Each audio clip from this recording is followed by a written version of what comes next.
Bienvenue dans notre série podcast « Dynamiser son enseignement avec la vidéo ». Un podcast consacré à la conception de vidéos pédagogiques accessibles et engageantes. Dans cet épisode, nous allons explorer avec André Tricot, enseignant-chercheur en psychologie cognitive, une question essentielle pour tout enseignant. À quel moment faut-il choisir le support de son cours ? Trop souvent, les enseignants, débutants comme expérimentés, tombent dans le piège de commencer par le support. Une vidéo, un diaporama, un polycopier. Mais ce réflexe peut mener à tordre ses objectifs pour les adapter au support plutôt que l'inverse. C'est parti pour le premier épisode de la série podcast « Dynamiser son enseignement avec la vidéo » créé par le service ICAP de l'Université Claude Bernard Lyon 1.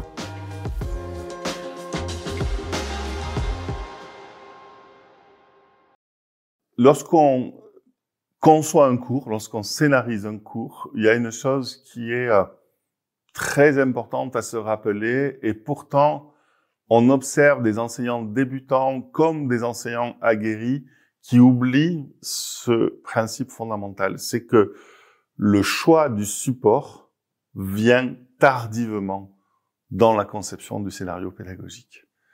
D'abord, quand on conçoit un scénario pédagogique, il faut définir les objectifs. Qu'est-ce que mes étudiants sauront une fois que j'aurai fini cette UE?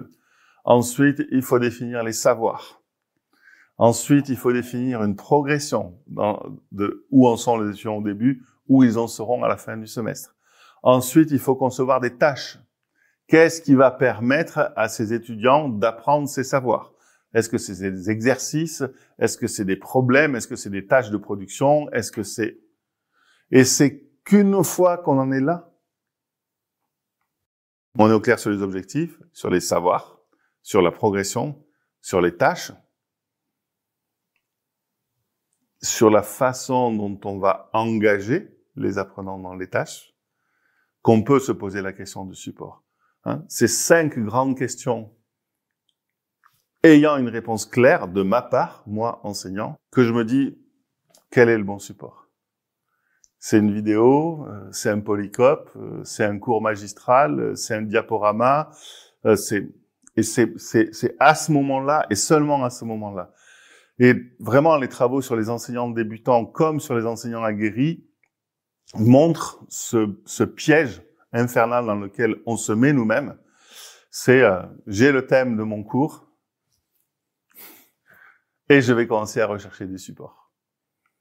Et le gros problème de ça, c'est que si je commence à rechercher des supports, ce sont les supports qui vont venir avec leur savoir, avec leurs objectifs, etc. Et souvent, on retrouve les enseignants débutants qui se mettent à tordre leurs objectifs d'apprentissage pour qu'ils correspondent aux supports. Et chez les étudiants, les enseignants aguerris, on observe un phénomène quasi similaire. C'est non pas chercher le support, mais recycler un support qu'on a déjà conçu pour un autre cours dans une autre UE, dans un autre diplôme. Et pareil, le gros problème, c'est dès qu'on veut réutiliser un support, on peut se faire coincer, on se coince nous-mêmes.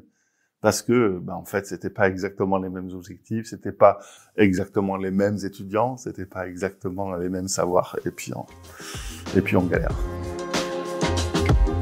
Ce podcast a été conçu par le service ICAP de l'Université Claude Bernard Lyon 1 dans le cadre du projet Include. Ce projet a été financé par l'Agence nationale de la recherche, l'ANR, au sein du programme France 2030.